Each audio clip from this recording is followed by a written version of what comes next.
With Kyle weak in her arms, Ilara climbed the grey slope, the cold cutting their skin like invisible blades. The only promise of shelter was an ancient dungeon, a dark maw in the earth, long sealed and forgotten. They said it was a place of torment, but for Ilara it was their last hope. As they ventured into the depths, the damp, heavy air embraced them, and the darkness seemed to swallow the little light they carried. The stone walls, cold and moss-covered, echoed centuries of silence, and the scent of earth and mold hung heavy. But amidst the desolation, Ilara felt a faint warmth, a hidden promise in the earth's depths, a secret that the legends of her youth now seemed to whisper in her ears.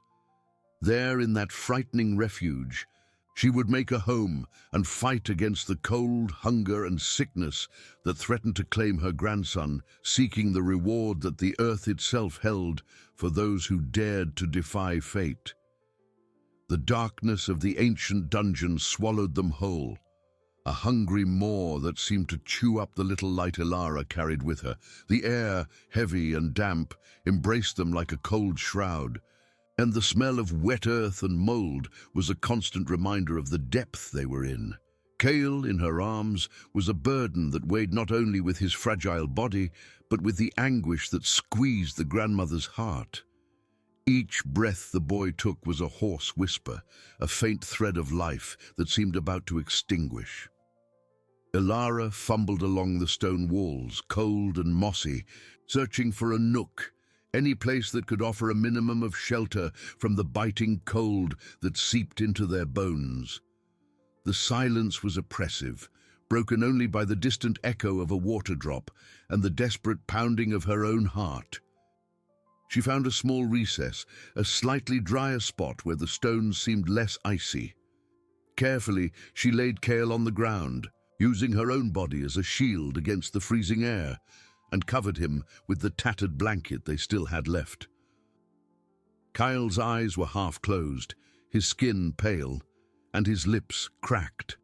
A shiver ran through the grandmother's body as she felt her grandson's forehead, feverish, yet at the same time icy cold.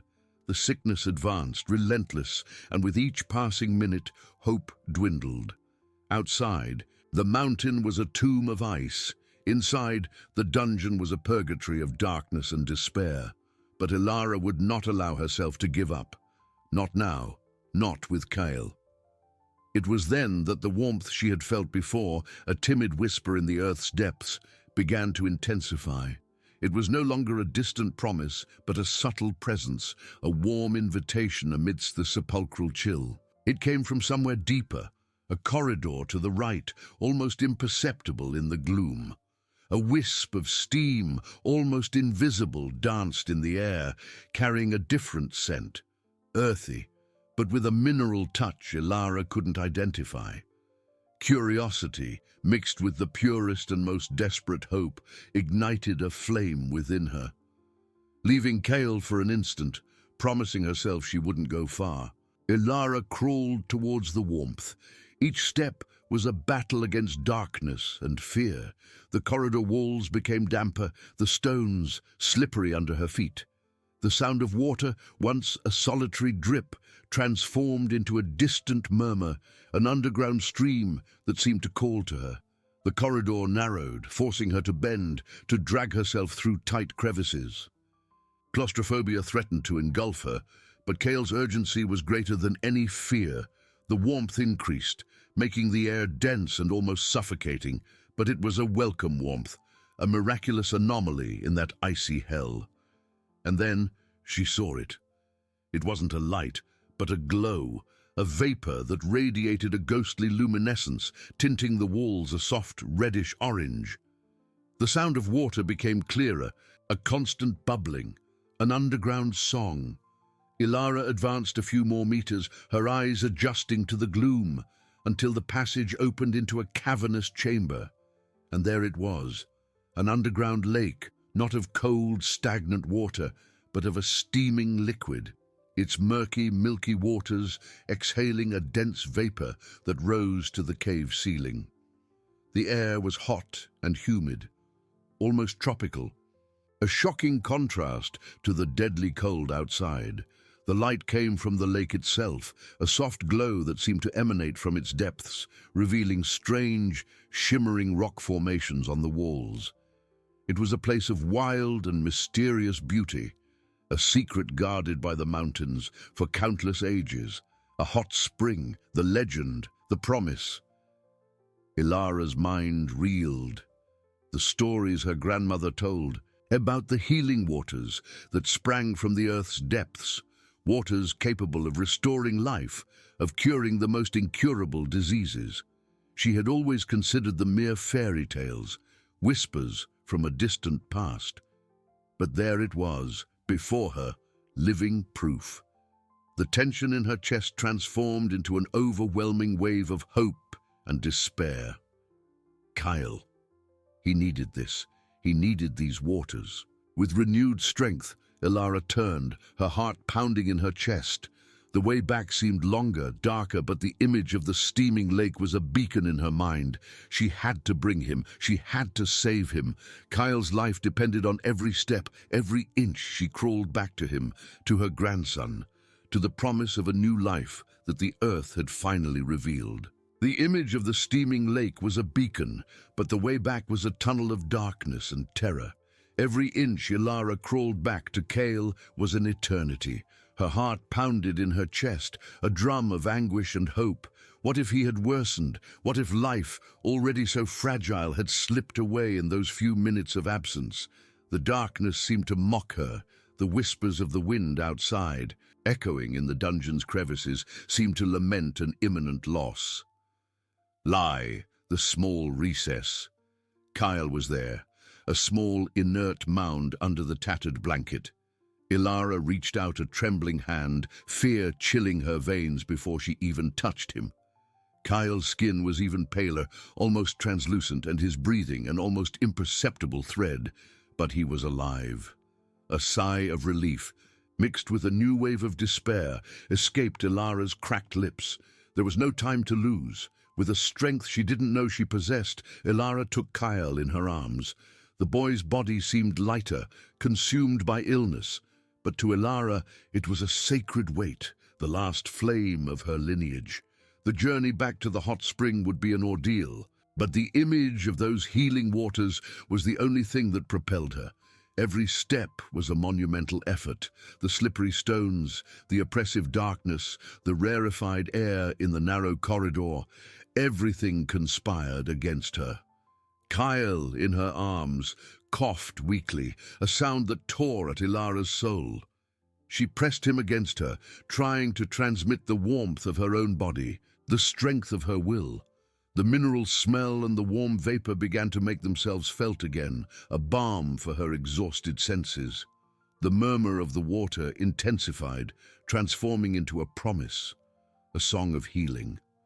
Ilara bent, crawled, her knees and hands scraping against the rough stones, but she did not stop. Kyle's urgency was greater than any pain, any fatigue. With each meter, the air became denser, more humid, and the ghostly glow of the hot spring became more visible, a soft reddish orange that seemed to pulse with life.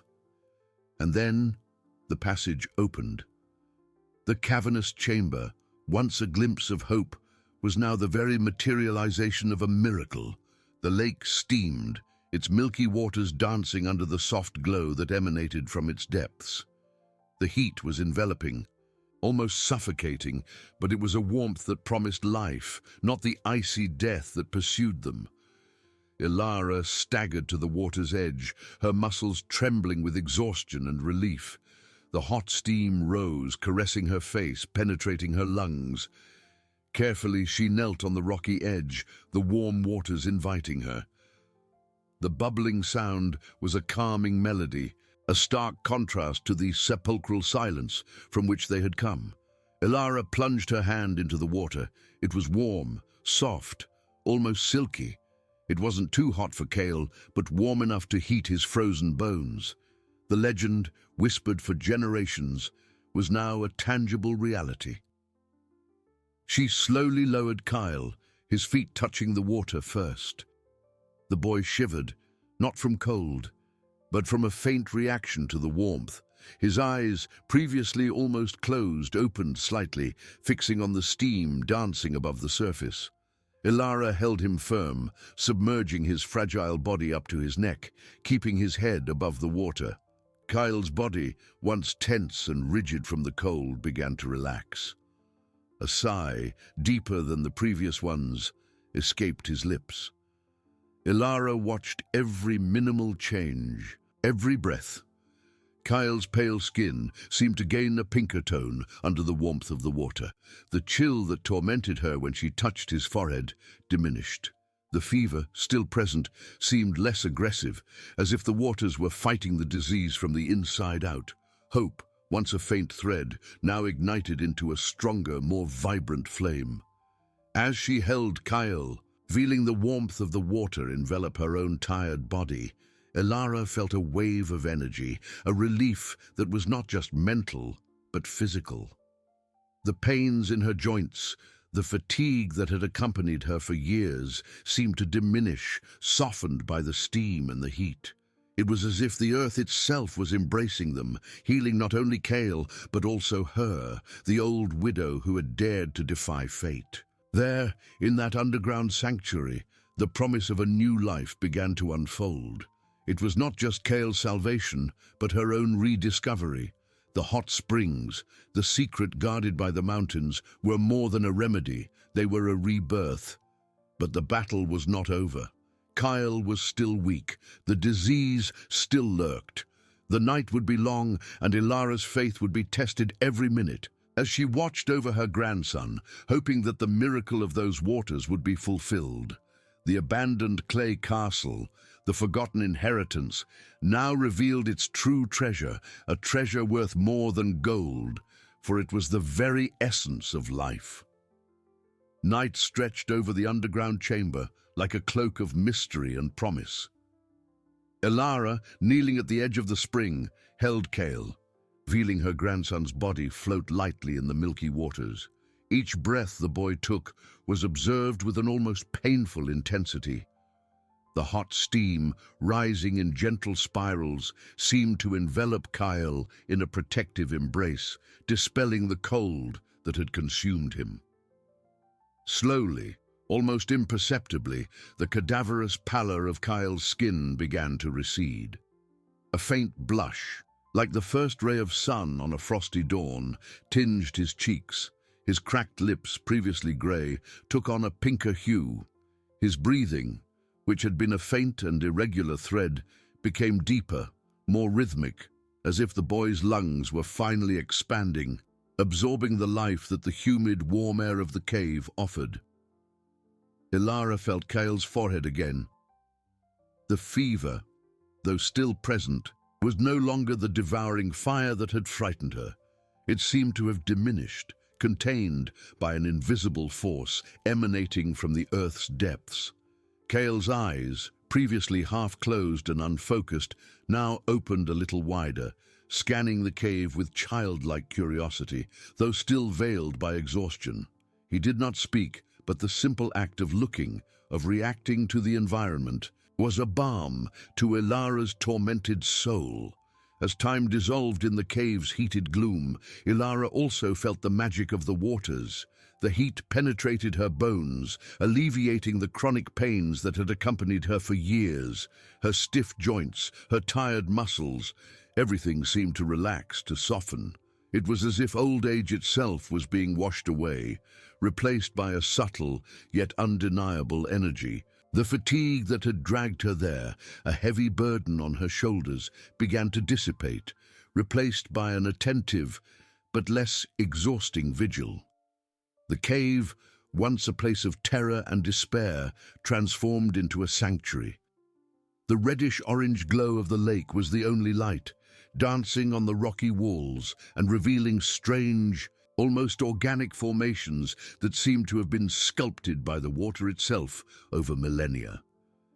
The constant murmur of the bubbling spring was the only melody, a lullaby for Kyle, a promise of healing for Ilara. Hours passed, or perhaps they were just minutes in the timelessness of that place, Ilara did not know. Her mind was fixed on Kyle. She cradled him gently, whispering words of encouragement, silent prayers. At one point, Kyle coughed, a weak sound, but no longer the dry, painful gasp from before. And then he opened his eyes completely, fixing them on his grandmother's face. A faint, almost imperceptible smile curved his lips. "Grandma." His voice was a hoarse whisper, but it was Kyle's voice. Tears streamed down Ilara's face, warm and salty. Mixing with the humid steam, he was conscious, he was responding. The miracle was happening, but the joy was tempered by a pang of anxiety. He was still weak. The illness had not been completely expelled.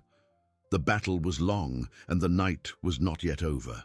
Ilara kept Kyle in the water, feeling the warmth seep deeper and deeper into his small body. She knew she needed to be patient, that healing would not come in an instant. The legend spoke of waters that restored, that renewed, but not of instant magic. It was a process, a slow rediscovery of life. While Kyle slept, a sleep more peaceful and profound than any he had had in recent days, Ilara felt her own transformation, the pain in her back, the weight in her knees, the stiffness in her fingers. Everything seemed to diminish. She felt lighter, clearer.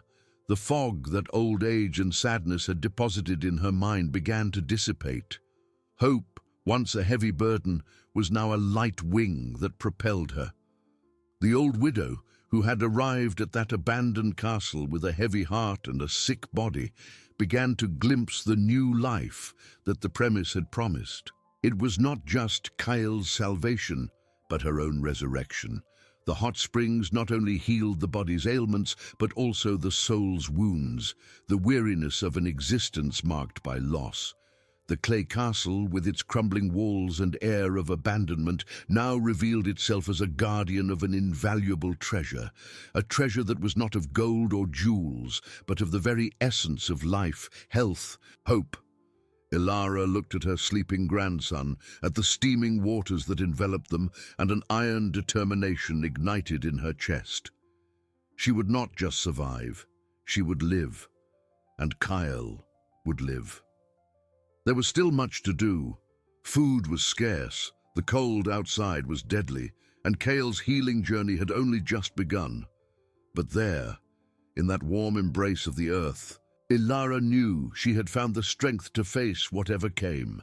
The hot spring was more than a refuge. It was the starting point for a new existence, a rebirth for her and her grandson in the forgotten depths of a castle that the mountain had guarded for so long. The night would be long, but the darkness was no longer oppressive. It was a veil that protected the miracle unfolding. The night, outside, was a cold and hungry entity. But here, in the depths of the mountain, time seemed to have forgotten its icy haste. Ilara, still kneeling at the edge of the spring, felt Kyle's weight diminish in her arms, not because he was lighter, but because the water supported him and hope lightened her own burden. The blush on the boy's cheeks deepened, a sign of life rekindling.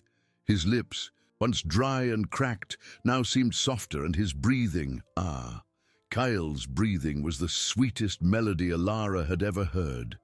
No longer a death rattle, but a soft, constant flow, like the murmur of the spring itself. She dipped her hand into the water again, feeling the perfect temperature, a warmth that soothed without burning, that penetrated without aggression. It was as if Mother Earth was whispering secrets of healing to every cell of Kyle's body. His eyes, previously just slits, now opened more frequently, scanning the damp walls of the cave as if he were discovering a new world. There was no fear in them, only a childlike curiosity, a glimpse of the Kyle that the illness had stolen. Ilara felt her grandson's forehead once more. The fever's fire had significantly diminished. There was still warmth, yes, but it was a gentle, manageable warmth, not the inferno that had terrified her for days. With each passing minute, with each deeper breath from Kyle, Ilara's convictions strengthened. They were on the right path. The miracle was unfolding, not with a snap of the fingers, but with the patience and persistence of nature itself. While Kale slept, a restorative and profound sleep, Ilara allowed herself to feel the magic of the waters in her own body. The chronic pain in her back, which had accompanied her like a faithful shadow, seemed to dissolve. The stiffness in her knees, which made every step a torture, softened. Her fingers, once swollen and painful, now seemed more agile, lighter. It was as if the waters were washing away not only fatigue, but the years, the losses, the marks of a difficult life.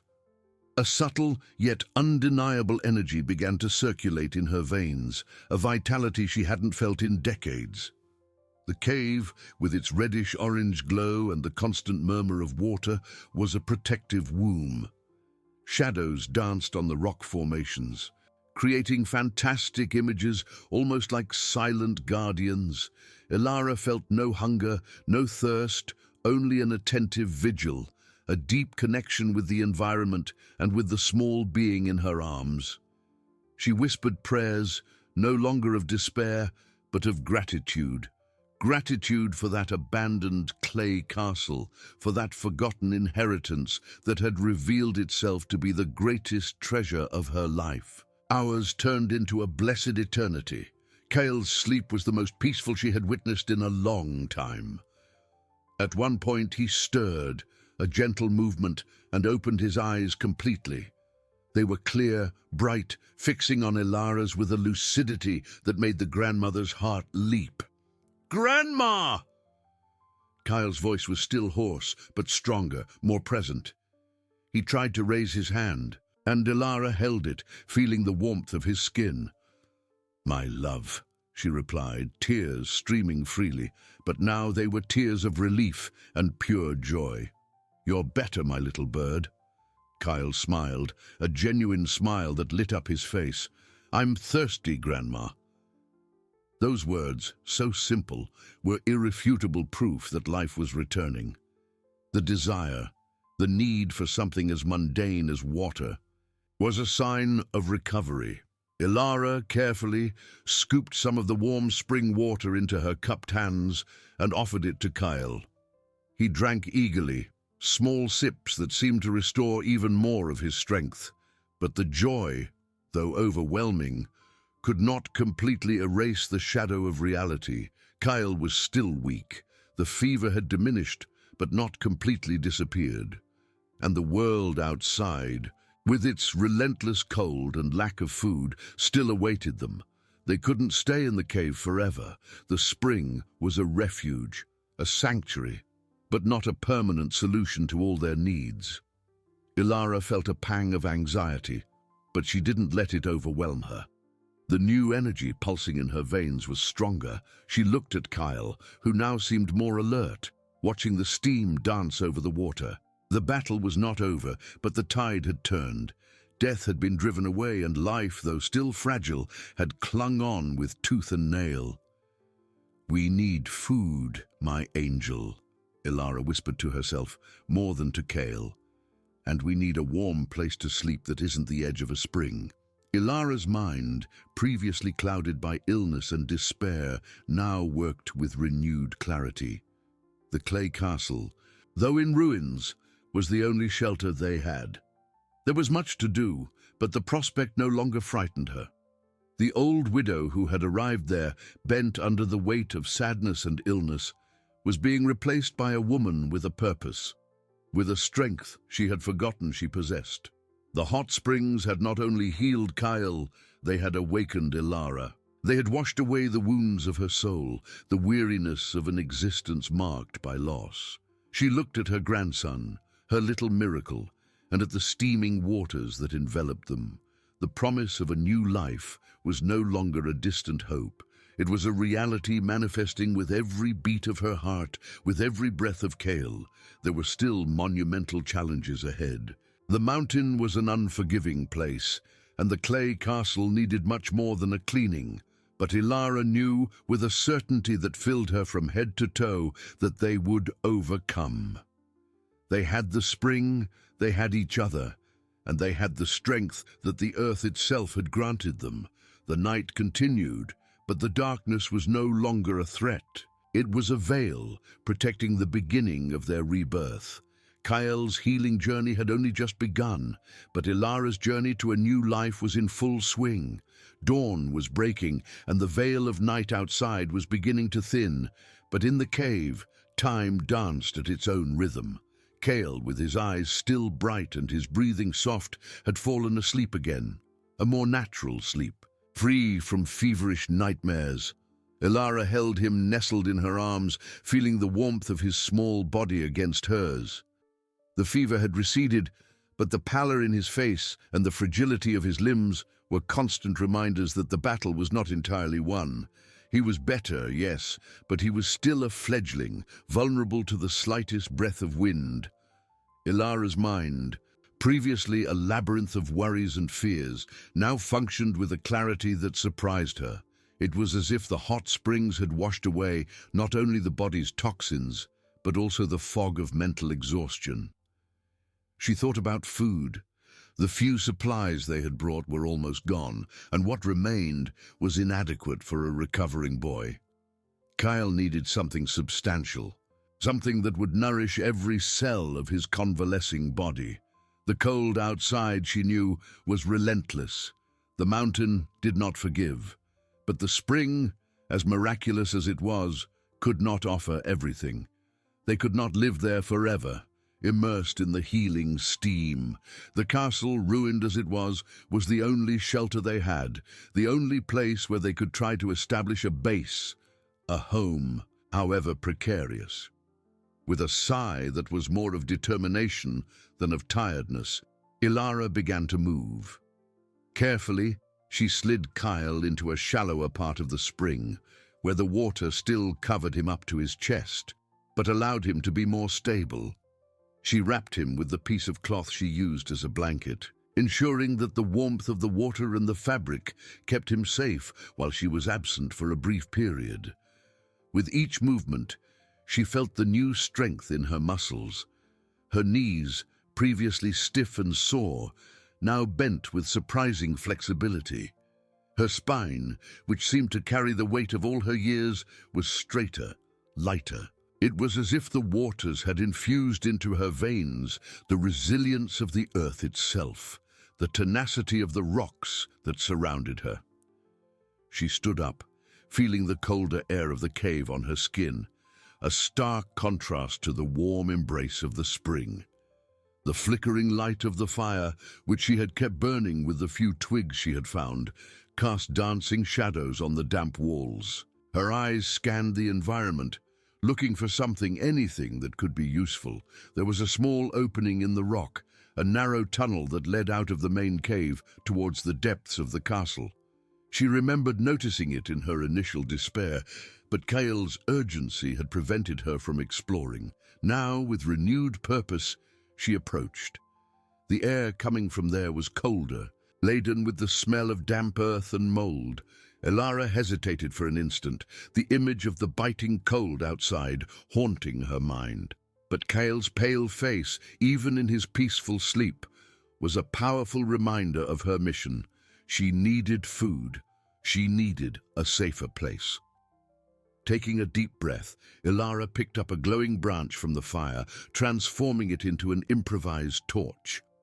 The orange light flickered, illuminating the path ahead. The tunnel was tight, and she had to bend to pass, feeling the rough clay and stone walls against her hands. With each step, the temperature dropped, and the sound of the spring grew more distant, replaced by the echo of her own footsteps and the oppressive silence of the abandoned castle. She emerged into a dark, dusty chamber, part of the castle's foundations. The ceiling was partially collapsed in one corner, allowing some faint rays of dawn to enter, mixing with the flickering light of her torch. The air was dense, heavy, with the smell of centuries of abandonment. Her eyes, now sharper, began to scrutinize the environment. Piles of rubble, fragments of rotten wood, cobwebs covering every surface. There were no obvious signs of food or supplies. Hope, which had been a light wing, now confronted the harsh reality of desolation. But Ilara did not give up. The new energy pulsing in her veins was not just physical. It was an unwavering willpower. She began to search, moving loose stones, pushing aside pieces of wood. Her fingers, previously stiff, now worked with surprising agility, exploring every crack, every dark corner. The tension was palpable. Every creak of wood, every whisper of wind entering through the cracks seemed amplified in the darkness. She knew she was not alone on the mountain. There were animals, perhaps other dangers. But fear did not paralyze her, it only made her more vigilant. After what seemed like an eternity, her fingers touched something hard and smooth under a pile of rubble. With renewed effort, she removed the stones and earth, revealing a small wooden box, surprisingly intact. Ilara's heart pounded. Could it be? A glimmer of hope ignited in her chest. With trembling hands, she opened the box. Inside, wrapped in old cloths, were a few items: a small bag of dried grains, some aromatic herbs, and, to her surprise and relief, a piece of hard bread, but still edible. It wasn't much, but it was a start. It was the promise of a meal for Kyle, the guarantee that they would not starve that day. But the most valuable, what made her eyes well up with gratitude, was a small leather flask. As she opened it, an unmistakable smell of honey and propolis filled the air. Honey, an energy-rich food, with healing properties, exactly what Kyle needed. Ilara pressed the flask against her chest, feeling the warmth of gratitude spread through her body. The mountain, which had seemed so cruel, had held a small treasure for them. That abandoned clay castle, ruined as it was, continued to reveal its secrets, offering not only healing, but also the means to sustain the new life that was blossoming. With the newly discovered treasures in hand, Ilara began her way back to the cave. The tunnel seemed less oppressive now, the cold less biting. The torchlight danced ahead of her, illuminating the path to hope. Kale's healing journey was long, and life in the clay castle would be a constant challenge. But with the spring as her sanctuary and renewed strength in her spirit, Ilara knew they would fight, they would live. The night was not yet over, but the darkness was beginning to give way to the promise of a new dawn. The flickering light of the campfire in the main cave appeared, and the soft sound of the bubbling spring brought palpable relief. Ilara emerged from the tunnel, her eyes immediately searching for Kale. He was exactly where she had left him, nestled in the shallow part of the spring, the cloth still wrapped around him, his chest rising and falling at a tranquil rhythm. The sight of her grandson, safe and sleeping, washed away the last trace of anxiety that had accompanied her on her brief expedition. Carefully, she knelt at the edge of the spring, placing the wooden box and the honey flask on the dry rock. The improvised torch was set in a safe corner, its flame flickering. First, she made sure Kale was still warm, adjusting the cloth around him. Then, with hands still slightly trembling from emotion and tiredness, she opened the leather flask. The sweet, comforting aroma of honey and propolis filled the cave air, a balm for the soul. Ilara took a piece of the hard bread, moistening it slightly in the warm spring water to soften it. With her fingertip, she took a little honey and spread it on Kale's lips. The boy whimpered softly, and his small lips moved instinctively, absorbing the sweetness. She repeated the gesture, this time with a little more honey, and Kale swallowed.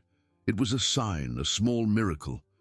The energy of the honey, the promise of nourishment, was beginning to work. She continued like this for a few minutes, offering small portions of honey and water, watching Kyle's face. The pallor was still there, but it seemed less pronounced, and a slight blush began to appear on his cheeks. His breathing became deeper, more regular. With each swallow, Ilara felt a wave of gratitude so intense it almost made her cry. The mountain, which had been so cruel, had granted them an invaluable gift. While Kyle continued to sleep, now nourished, Ilara allowed herself to take care of herself. She chewed the softened bread, feeling the rough texture and the simple but incredibly satisfying taste. The dried grains, she knew, could be boiled in the spring water later, turning into a nutritious porridge. That small stock was a fortune, the guarantee that they would not starve in the coming days. Dawn was breaking outside, and in the cave, the firelight and the spring steam created an atmosphere of sanctuary. Ilara looked at the dark tunnel leading to the castle, and then at the small opening of the cave that led to the mountain. The mountain was relentless, but the castle, in its desolation, had guarded secrets that revealed themselves as gifts. It was a place of dangers, yes, but also of promises. Her mind, now fully awake and clear, began to make plans. The clay castle, however ruined, was the only shelter they had.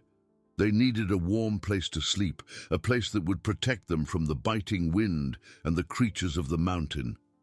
The spring cave was a temporary refuge, a hospital, but not a home. The smell of mold and damp earth from the tunnel still lingered in her nostrils, but now, instead of repulsion, there was a spark of curiosity and determination. She knew the task would be monumental: to clean, to mend, to protect. The castle was a sleeping giant, and they were just two fragile beings.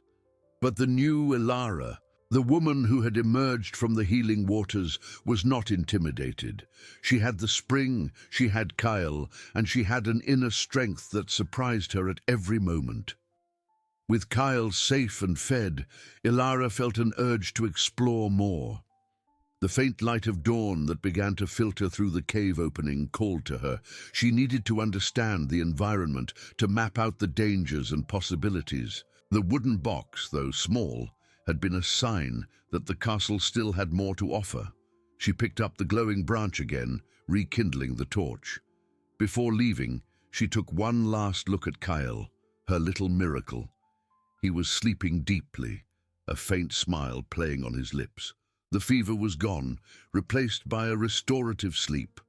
The sight filled Ilara with renewed courage. Taking a deep breath, she headed for the cave exit, not yet for the castle tunnel, but for the exterior. The mountain awaited. The cold morning air hit her like a shock, but she did not flinch. Her eyes, now sharper, swept across the rocky, snow-covered landscape. The vastness was daunting, but the promise of a new life was stronger. Kyle's healing journey was long, and life in the clay castle would be a constant challenge. But with the spring as her sanctuary and renewed strength in her spirit, Ilara knew they would fight. They would live. The night was over, and the darkness was beginning to give way to the promise of a new dawn. A dawn that brought with it not only light, but also the harsh reality of a world that needed to be conquered one day at a time. The morning air, sharp and icy, hit Ilara like a slap.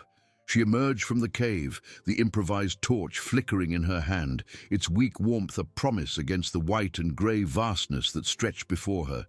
Dawn painted the sky with pale shades of pink and orange, but the light was deceptive. The mountain was still plunged in a deep cold, a silence that seemed to absorb all sound, except the whisper of the wind. Her eyes, now unimpeded by the fog of illness, swept across the landscape. Steep rocks, covered by a thin layer of snow that glittered under the rising light. Twisted trees, their dry branches extending like skeletal fingers against the sky. The mountain was imposing, beautiful in its brutality, and Ilara felt a mix of admiration and respect, but also a constant reminder of her own insignificance before such power. She was not there to contemplate beauty, but to survive. Every fiber of her being, revitalized by the spring waters, pulsed with a new purpose. Kyle was safe, for now, but the cave was only a temporary refuge. They needed a home, protection from the elements and the hidden dangers that the mountain surely held. Her feet, previously sore and slow, now moved with surprising agility. She began to climb a small rocky slope near the cave entrance, seeking an observation point. Each step was firm, but cautious. The snow hid loose stones, and the ice made the terrain treacherous.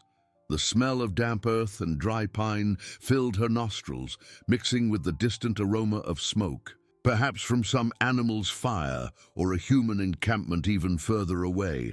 As she climbed, her eyes searched for signs of life, signs of danger, signs of resources. She spotted tracks in the fresh snow, small, perhaps from a hare or fox, and others larger, deeper, which made her heart clench. A deer or something more predatory. The mountain was not a place for the weak. Tension was a taut rope in her chest.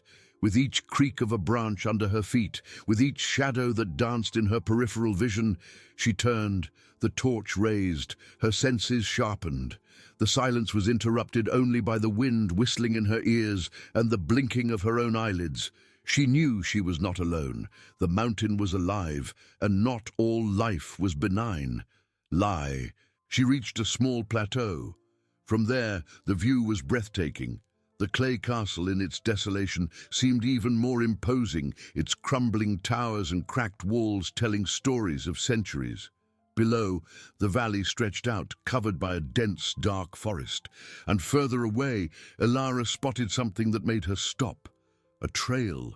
Not an animal trail, but a narrow, almost imperceptible path that snaked up the mountainside, disappearing into the forest. Who had made that trail, and where did it lead?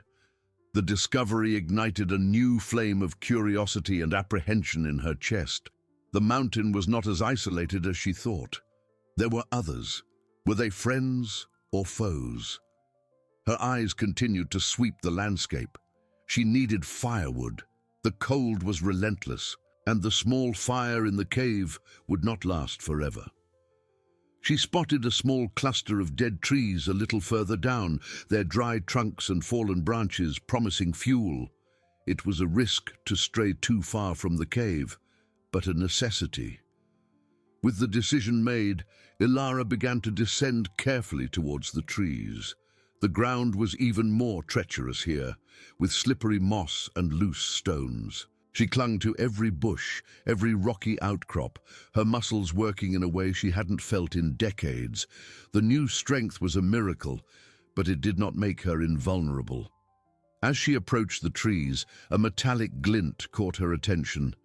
Half buried in the snow and earth, near a fallen trunk, was something. Ilara knelt, brushing away the snow with her hands. It was a small hunting knife. Its blade rusty but still sharp, the wooden handle worn by time. It was not an ordinary knife. There was a symbol engraved on the handle, a design she did not recognize, but which seemed ancient, almost tribal. The knife was a valuable find, a survival tool. But the symbol... It brought with it a sense of mystery, that the mountain held secrets much deeper than she imagined. Who had lost it? And why? With the knife at her belt and some dry branches in her arms, Ilara began her way back to the cave. The sun was already higher, but the cold persisted. The mountain in its grandeur had revealed both dangers and promises. The trail, the knife, the symbol. Everything indicated that they were not alone, and that the clay castle, in its apparent desolation, was just the tip of an iceberg of mysteries. Kael's healing journey was long, and life in the clay castle would be a constant challenge. But with the spring as her sanctuary and renewed strength in her spirit, Ilara knew they would fight. They would live. The night was over, and the darkness was beginning to give way to the promise of a new dawn. A dawn that brought with it not only light, but also the harsh reality of a world that needed to be conquered one day at a time, and a mystery that was beginning to unfold. The warm, humid air of the cave enveloped Ilara like a welcome embrace, an immediate relief after the biting cold of the mountain. The spring steam danced in the flickering torchlight, creating ghostly shadows on the rocky walls. She placed the dry branches near the fire, the soft sound of the wood falling echoing in the silence. Her eyes, first and foremost, sought Kael. He still slept deeply, his face serene, his breathing regular. The fever had completely subsided, and the promise of recovery was visible in every relaxed feature of his small body. A wave of relief flooded Ilara, as potent as the hot spring water. She knelt beside him, her wrinkled hand touching his forehead. Cool, normal. The miracle of the hot springs was undeniable. But the world outside, she knew, was anything but miraculous. The hunting knife at her belt weighed, a tangible reminder of the growing complexity of her situation. She drew it, the rusty blade reflecting the firelight. The symbol engraved on the handle, a circle with 3 wavy lines crossing in the center, seemed to almost glow. It was not a common hunting symbol, nor a family crest she recognized. There was something primordial about it, something that spoke of a very ancient time, of rituals and secrets guarded by the mountain itself. Who had lost it? And why? The trail in the snow, the animal tracks, and now the knife with its mysterious symbol. The mountain was not just an isolated refuge, it was a stage for unknown, perhaps dangerous lives. The idea of others lingered in her mind, a shadow extending beyond the firelight. Were they nomads, hunters, or something more sinister, guardians of the secrets that the clay castle seemed to contain? Tension was a low, constant note in her chest. With Kale safe and the fire stoked, Ilara's mind, now sharp and free from the fog of illness, began to plot the next steps. The cave was a sanctuary, yes, but not a permanent home. The clay castle, despite its ruins, was the only substantial shelter they had. They needed solid walls, a roof that would protect them not only from the cold, but also from curious eyes and invisible dangers. She looked at the dark tunnel leading to the castle, an open moor to the unknown. The smell of mold and damp earth still lingered. But now, instead of repulsion, there was an iron determination. The new Ilara was not intimidated. She had the spring, she had Kyle, and she had an inner strength that surprised her at every moment, and now she had a knife. The exploration of the castle could no longer be postponed. It was a necessity, a matter of survival. But it would not be a blind foray. She needed a plan, caution. Ilara took a piece of softened bread and dipped it in the warm spring water, feeling the warmth and energy that each sip infused into her body. She chewed slowly, savoring every crumb, every fiber. It was the simplest food, but the most vital. As she ate, her eyes scanned the cave, looking for something, anything that could be useful. The wooden box she had found earlier, for example. What else did it hold? With the torch in one hand and the knife in the other, Ilara approached the tunnel entrance. The air there was colder, denser, each step echoed, amplified by the oppressive silence. She remembered the darkness, the dust, the cobwebs, but now her vision was sharper, her mind clearer. The tunnel opened into what appeared to be an inner courtyard, covered in rubble and debris. The walls, made of clay and stone, were cracked, but still standing. The faint light of the torch revealed piles of rubbish, pieces of rotten wood, and what appeared to be remnants of furniture disintegrated by time. The ceiling, in some parts, had collapsed, exposing the grey morning sky. Ilara advanced cautiously, her eyes scanning every corner, every shadow. The smell of earth, mold, and something older, something that spoke of past lives, filled the air. She was not just exploring a castle, she was entering a tomb of memories. Suddenly, a sound, a soft scratch, coming from one of the many crumbled doors that opened onto the courtyard. Ilara stopped, her heart pounding in her chest. She raised the torch, the knife firmly in hand. Was it the wind, an animal, or something more? The sound repeated, more distinctly this time, coming from a door that seemed to lead to a partially intact tower, a creak, as if something was being dragged. The tension was almost unbearable. Ilara took a deep breath, adrenaline coursing through her veins. She was no longer the old, frail widow. She was a survivor, a guardian. With slow, deliberate steps, she approached the door. The wood was rotten, almost disintegrated, but the opening revealed an even deeper darkness. The smell there was different, less of mold, more of something metallic and dusty. She pushed the door with the tip of the knife, and it yielded with a lamentable groan. The torchlight penetrated the darkness, revealing a small circular room, what remained of a tower. And in the center, something that made Ilara hold her breath. It was not an animal, it was not a ghost. It was a stone table covered by a thick layer of dust. And on it, partially hidden, were several objects. Books, some disintegrating, others surprisingly intact. And in the middle of them, a metal object shining faintly even under the dust. A box. Not wooden, like the one she had found in the cave, but metal. Heavy, intricate, with the same symbol engraved on its lid, the circle with the 3 wavy lines. The mountain, in its grandeur, had revealed both dangers and promises, the trail, the knife, the symbol, and now this mysterious box. Everything indicated that they were not alone, and that the clay castle, in its apparent desolation, was just the tip of an iceberg of mysteries that were beginning to unfold. Kale's healing journey was long, and life in the clay castle would be a constant challenge. But with the spring as her sanctuary and renewed strength in her spirit, Ilara knew they would fight. They would live, and unravel the secrets that the mountain guarded.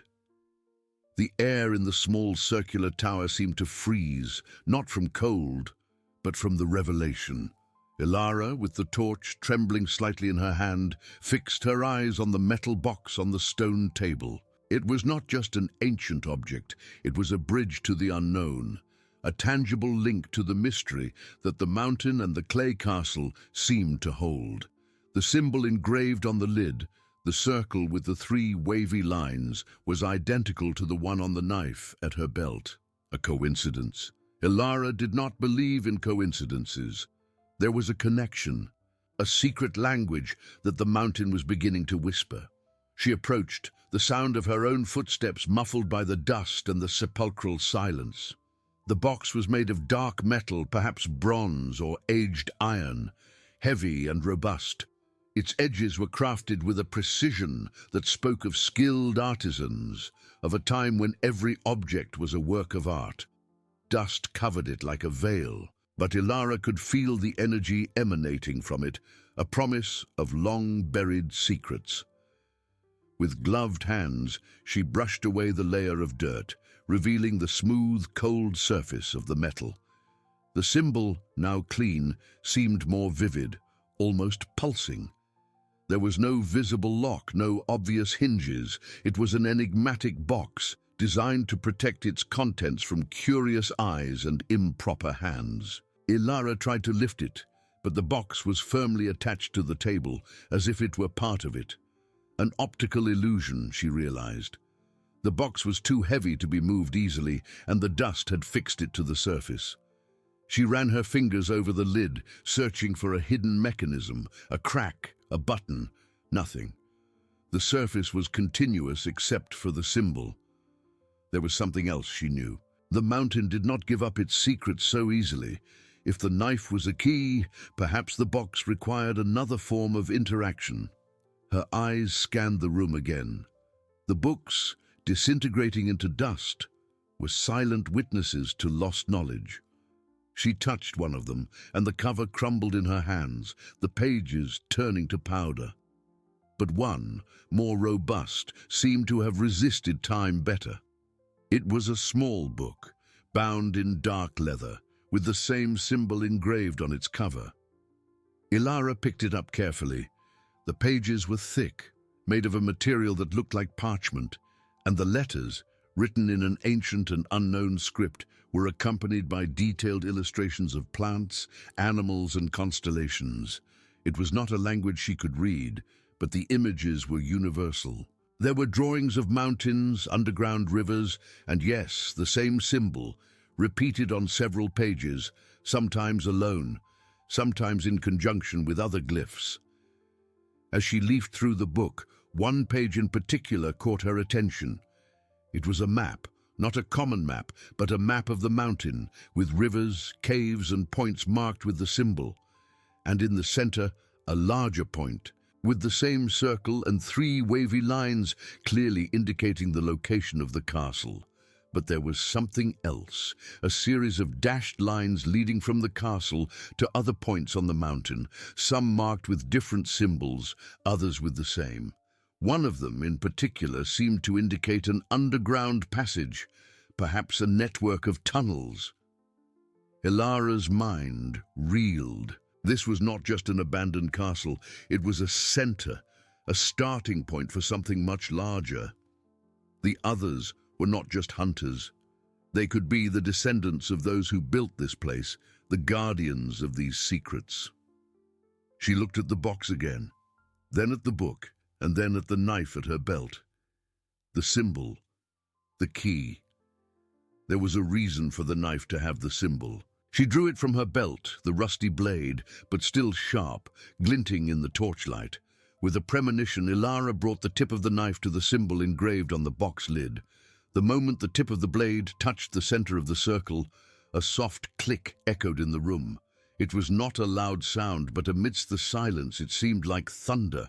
The box lid, which had seemed sealed, now opened slightly, revealing a dark crack. Ilara held her breath. The tension was almost unbearable. With a slow, deliberate movement, she used the tip of the knife to lift the lid. It creaked, a sound of metal against metal that seemed to come from centuries past. Inside the box, there was no gold or jewels. There was something much more valuable, a parchment scroll, tied with a dry leather string, and beside it a small glass vial containing a liquid that glowed with a bluish, almost ethereal light. The parchment, unlike the books, seemed to be in perfect condition, as if the metal of the box had protected it from time. With trembling hands, Ilara picked up the scroll. The leather tying it was dry and brittle and crumbled to dust at her touch. She unrolled the parchment carefully. The letters were the same as in the book, an ancient script, but the illustrations were even more vivid. They were drawings of people dressed in what appeared to be ancient clothes, performing rituals around a spring that strangely resembled hers. There were also drawings of symbols, some familiar, others new, and a sequence of glyphs that seemed to tell a story. But what most caught her attention was the last image, a drawing of a human figure with the same symbol on its chest, looking at the starry sky, and beside it, a stylized representation of the mountain with veins of water running through it, culminating in a spring. And below, a phrase written in a language that, by a miracle, Ilara recognized. It was not the ancient language of the rest of the parchment, but something closer to what she knew, though archaic. She read aloud, her hoarse voice echoing in the tower. Water is life. The mountain is guardian, the chosen ones, its protectors. Chosen ones, protectors, the spring, the mountain, everything fit together in a frightening and wonderful way. Ilara was not just a widow who found a castle. She had stumbled upon a legacy, a responsibility. The others were not just a threat. They could be part of this story, perhaps the very protectors, or those who sought the power of the spring. And the vial. The bluish liquid inside it seemed alive, pulsing with a soft light. Was it an essence? A potion? The cure? She remembered Kale, safe in the cave, but still vulnerable. This liquid, this parchment, were more than discoveries. They were tools, keys to an uncertain future. Ilara put the parchment and the vial away with the utmost care, wrapping them in the cleanest piece of cloth she found. The metal box now seemed empty, but its contents had filled Ilara with a new purpose, a new urgency. She was not just fighting to survive, she was fighting to protect, to unravel. With the torch still in hand and the knife back at her belt, Elara left the tower, leaving the stone table and the disintegrating books behind. The castle courtyard seemed different now, not just ruins, but a sanctuary of secrets. Every shadow, every fallen stone, seemed to whisper stories of chosen ones and guardians. The sun was already higher, but the cold persisted. The mountain, in its grandeur, had revealed both dangers and promises. The trail, the knife, the symbol, the box, the parchment, the vial.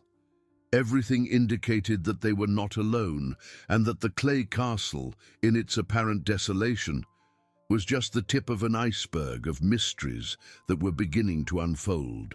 Kale's healing journey was long, and life in the clay castle would be a constant challenge. But with the spring as her sanctuary and renewed strength in her spirit, Elara knew they would fight. They would live and unravel the secrets that the mountain guarded before others did. Fate, she realized, had given her more than a second chance. It had given her a mission, and she, the old widow, was ready to accept it.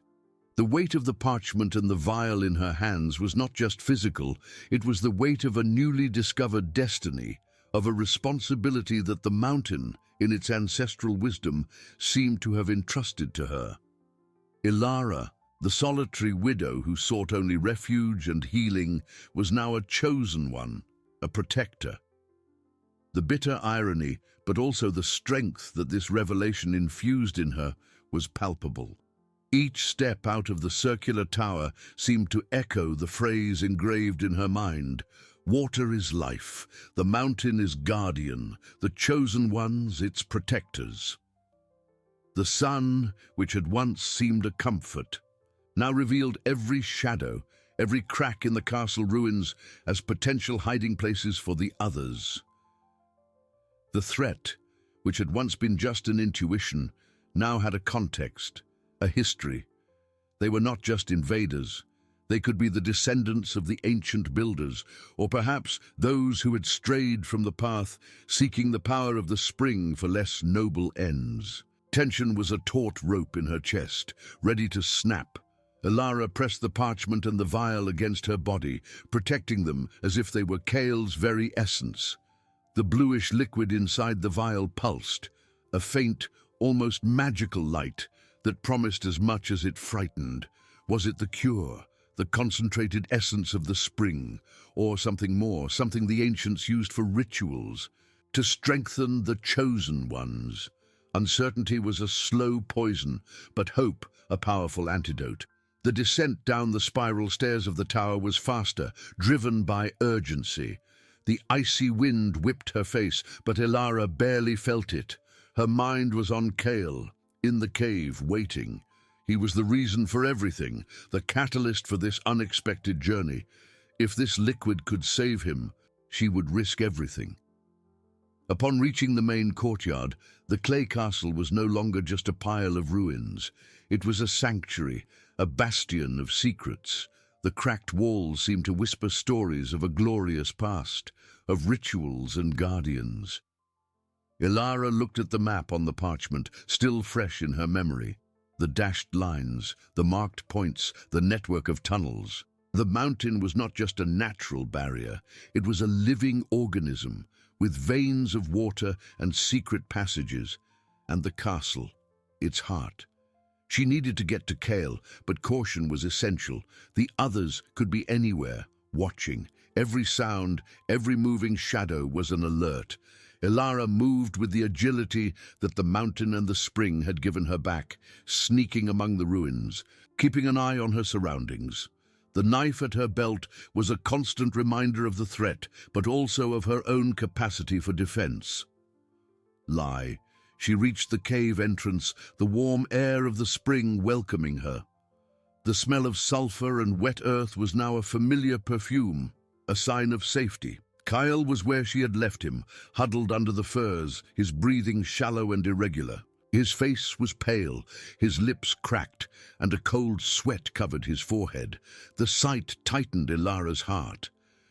"Kyle," she whispered, kneeling beside him. He barely stirred, a faint groan escaping his lips. With trembling hands, Ilara unrolled the piece of cloth, revealing the vial of bluish liquid. The ethereal light emanating from it seemed to dance in the cave's gloom, a promise of life amidst the darkness of illness. Doubt for an instant paralyzed her. What if it wasn't the cure? What if it was something that would worsen his condition? The responsibility was immense, but the image of the parchment, of the chosen ones, and the protectors, the phrase about the water of life, echoed in her mind. She had to try. There was no other choice. With a deep sigh, Ilara opened the vial. The smell was subtle, almost imperceptible, but there was an energy, a vibration that seemed to emanate from the liquid. She gently raised Kyle's head, supporting him on her arm. "Drink, my son," she murmured, her voice choked with emotion and hope. With the tip of the vial, she touched Kyle's parched lips. A few drops trickled down, but he swallowed. An instinctive reflex. Ilara tilted the vial a little more, and Kyle, to her surprise, drank more, a small but significant gulp. The bluish liquid disappeared down his throat. A tense silence hung in the cave. Ilara watched Kyle, every fiber of her being on high alert. For a moment nothing happened. Ilara's heart sank. Had she made a mistake? Had the mountain mocked her with false promises? Then a slight tremor ran through Kyle's body. It was not a spasm of pain, but something different, as if a gentle electric current was passing through him.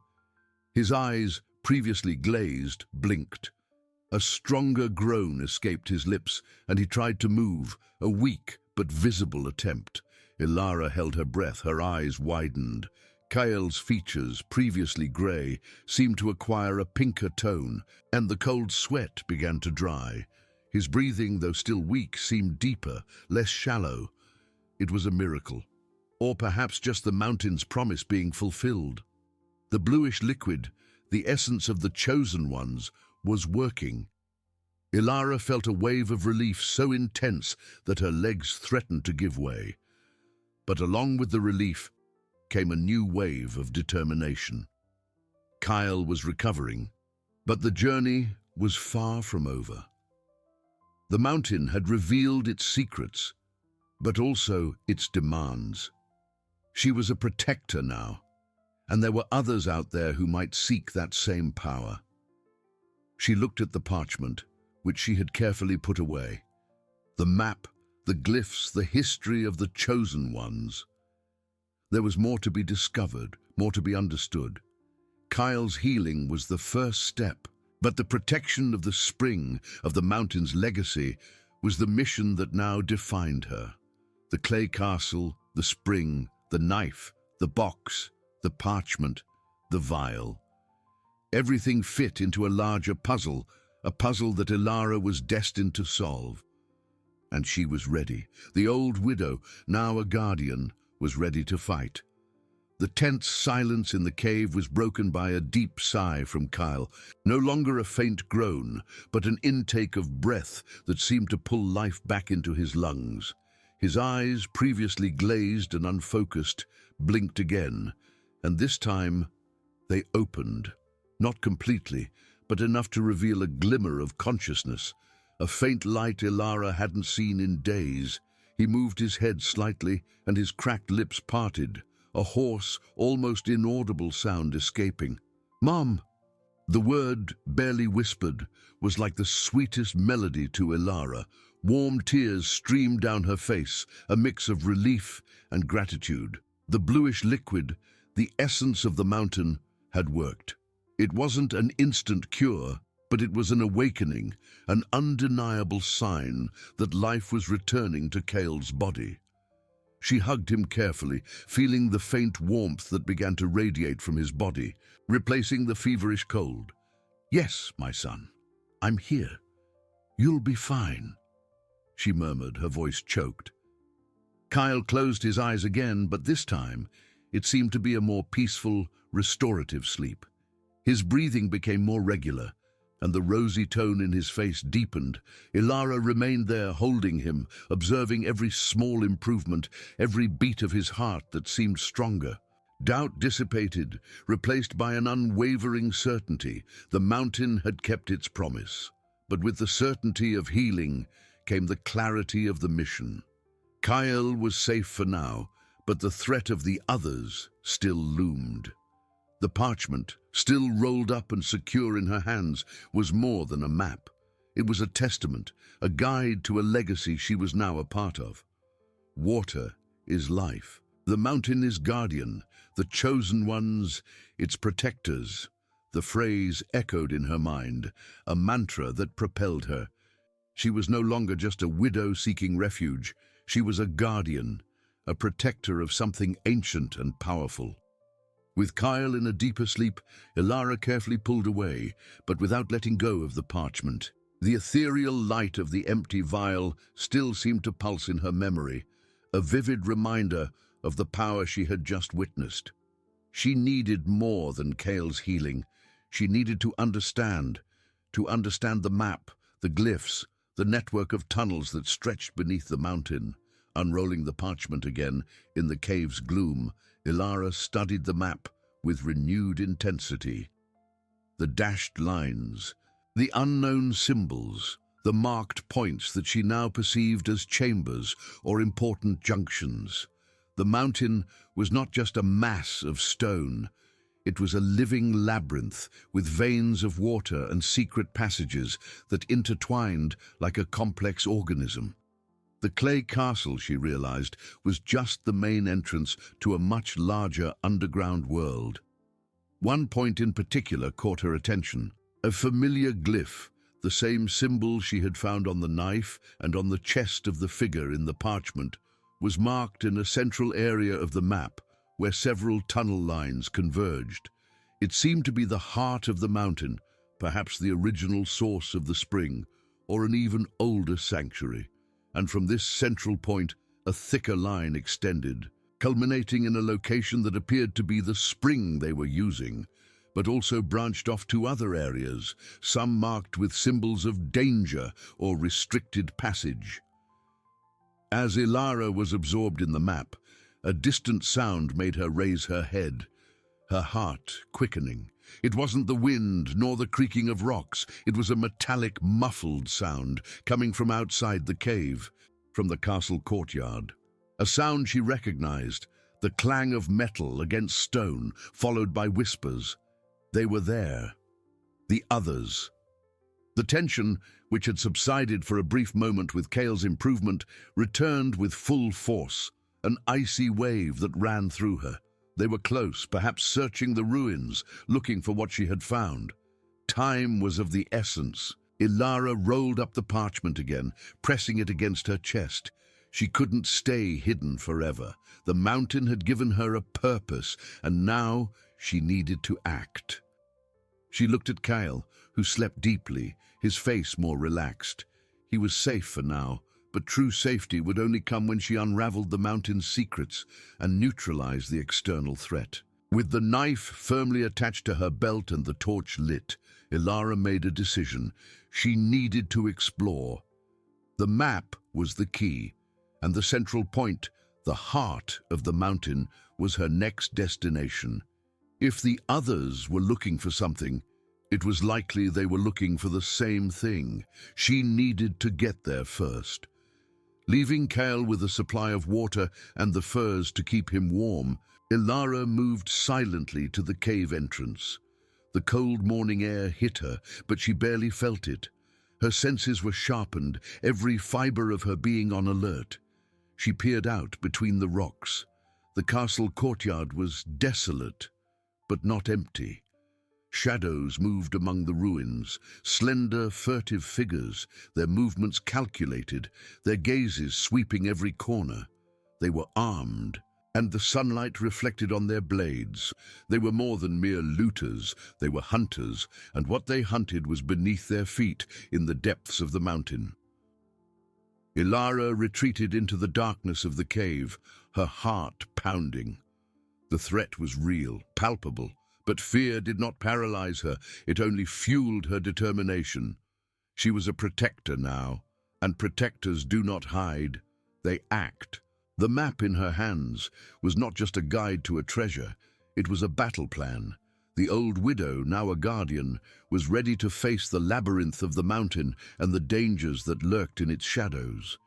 She would unravel the secrets, protect the spring, and above all ensure that Kale had a new life. The journey had only just begun. The cold morning air hit her, but Ilara barely felt it. Her senses were sharpened, every fibre of her being on high alert. The shadows moving in the castle courtyard were not illusions, they were real, and the sunlight reflected on their blades, an icy glint that pierced the morning mist. Hunters. There was no other word to describe them, their movements calculated, their gazes sweeping every corner, every crack in the ruins. They were not there by chance, they were searching, and what they hunted Ilara knew was beneath their feet in the depths of the mountain.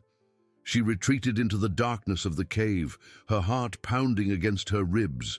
The threat was real, palpable, a cold that came not from the air but from imminent danger, but fear did not paralyze her. Instead, it fueled a flame within her, a determination the old widow never imagined possessing. She was a protector now, and protectors do not hide, they act. Kyle slept deeply, his face more relaxed, his breathing regular.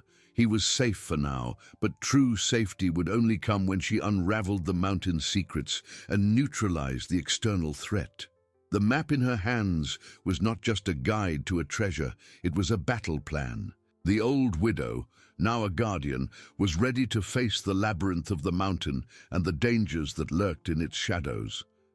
She followed the dashed lines of the parchment, her rough fingers tracing the glyphs as she advanced.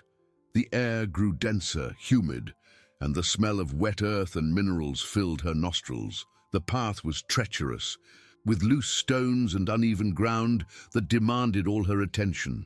But Ilara did not hesitate. Every step was driven by the image of Kyle, by the promise of a new life. As she advanced, Ilara began to notice signs. It wasn't just the marks on the map. There were fresh boot prints on the damp ground, not hers nor Kyle's. They were heavier, more numerous. The others had entered the mountain. Tension tightened in her chest. They were closer than she imagined. The mountain was a labyrinth, but perhaps they had a guide, or simply more resources.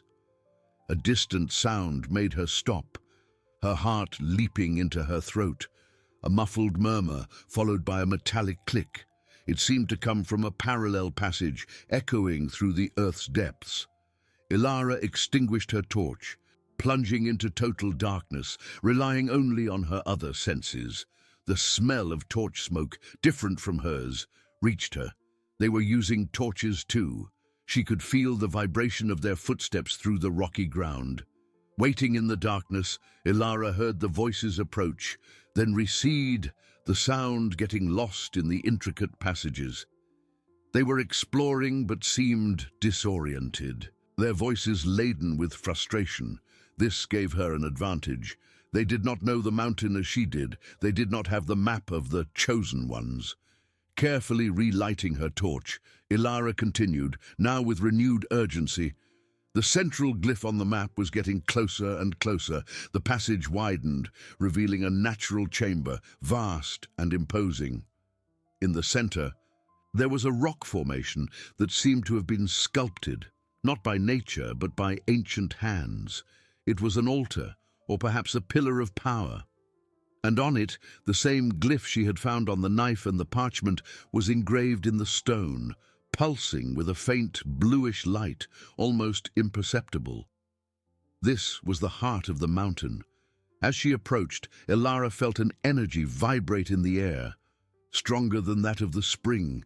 It was a sensation of peace and power, of something that had been dormant for centuries. Upon touching the glyph, a wave of warmth coursed through her, and images began to surface in her mind. Figures dressed in cloaks, performing rituals around a spring, the water of life flowing, healing, protecting. And among them, one figure stood out, With the same symbol on their chest, a protector, a guardian, the mountain was not just a refuge, it was a sanctuary. And she, Ilara, was the new guardian. But the vision was abruptly interrupted. A sound of hurried footsteps echoed in the chamber, coming from a side entrance. This time, they were not distant murmurs. They were determined steps, and the light of a torch cast itself on the wall. They had found her, or more precisely, they had found the heart of the mountain, and she was there. Ilara quickly hid behind the pillar, her heart beating like a war drum. She could hear the voices now, clearer, closer. They were men, and their words were harsh, full of greed and impatience. They spoke of a power, of a source that would make them invincible. They did not seek healing. They sought control. One of the men entered the chamber, his torch illuminating the space. He was tall and muscular, with a scar on his face and eyes that swept the environment with calculated ferocity. He stopped, sniffing the air. "I smell something," he growled to the others who followed him. "A presence. We are not alone." Ilara gripped the knife in her hand, the cold metal against her palm. The old widow had disappeared. In her place was a guardian, ready to defend what the mountain had entrusted to her. The battle was about to begin, not just for her life and Kyle's, but for the very heart of the mountain. She was ready to fight. The air in the chamber became heavy, dense, charged with a tension that Ilara could almost taste. The scarred man, the leader, needed no words to express his distrust. His eyes, sweeping the environment, were sharp blades. He sniffed the air, and Ilara felt a chill run down her spine. He knew. He sensed her presence, hidden in the shadows of the ancient pillar. Her heart pounded like a war drum, but it was no longer the paralyzing fear of the old widow. It was the rhythmic beat of a guardian, of someone who had found a purpose greater than her own existence. She had been an ordinary woman, bent by time and loss, but the mountain, the spring and Kale had forged a new essence within her. The knife in her hand, cold and real, was a tangible reminder of that transformation. "Search!" the leader growled, his voice echoing off the chamber walls. "We are not alone. I feel the energy." And something else. The other men fanned out, their torches casting dancing shadows that distorted the rock formations, transforming them into ephemeral monsters. Their steps were heavy, their boots scraping on the damp floor, and Ilara could feel the vibration through the stone where she was hidden. They were not subtle, but there were many of them, and armed with blades that gleamed with deadly intent. One of the men, younger and more impetuous, approached the central pillar where the bluish glyph pulsed faintly.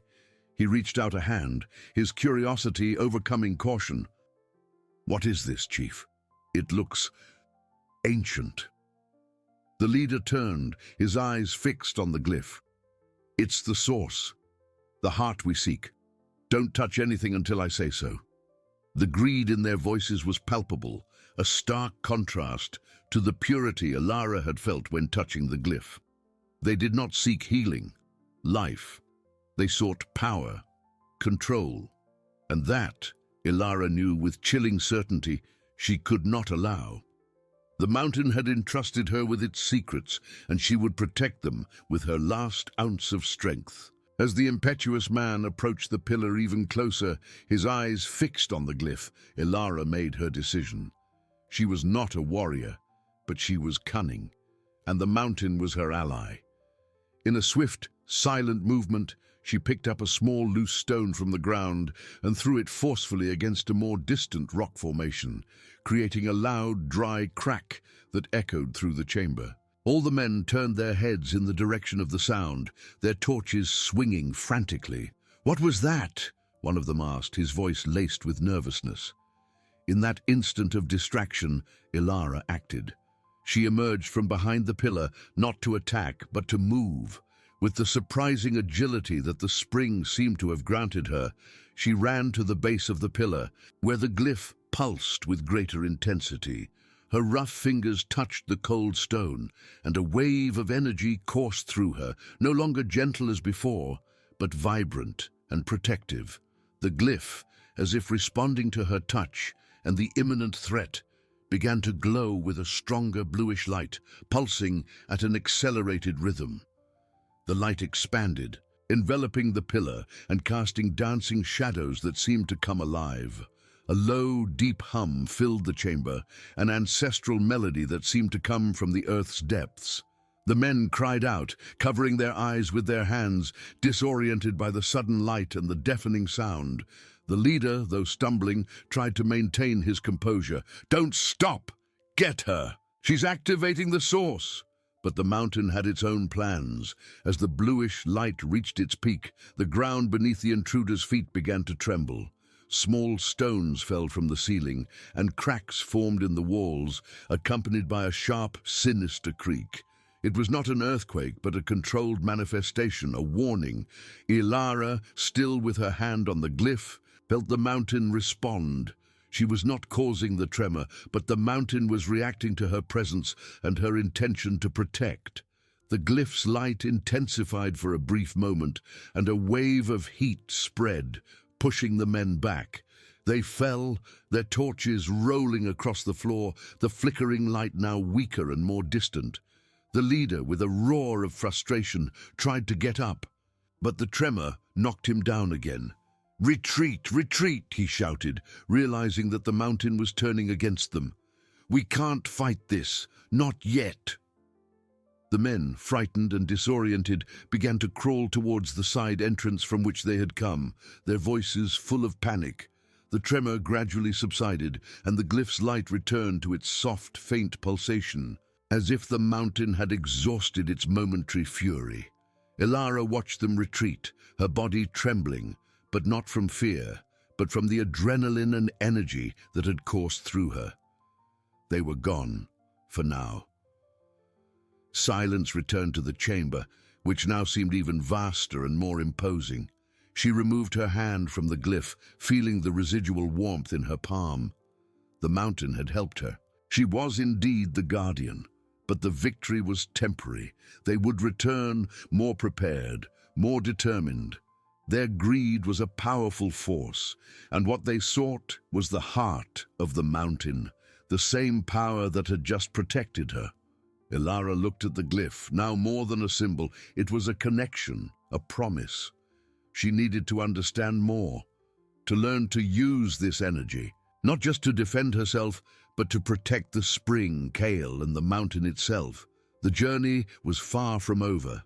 In fact, the real battle had only just begun, and Ilara, the old widow who had become a guardian, was ready to face whatever came, with the mountain as her ally and Kale's future as her inspiration. She knew she needed to go back to Kale. But first, one last look at the map. At the passages that branched off from the heart of the mountain. There were more secrets to be unraveled, more power to be understood, and Ilara now held the key. The silence that followed the intruder's hurried retreat was more than the absence of sound. It was a palpable relief, a deep breath from the mountain itself. Ilara remained beside the pillar, her hand still tingling with the energy of the glyph. The mountain's heart pulsed softly now, like a distant drum, a reminder of its dormant power and the connection she had forged. They had retreated, but the victory was fragile, a mere postponement. Greed was not easily deterred. She knew they would return, more numerous, more determined, and perhaps with a greater understanding of what they were facing.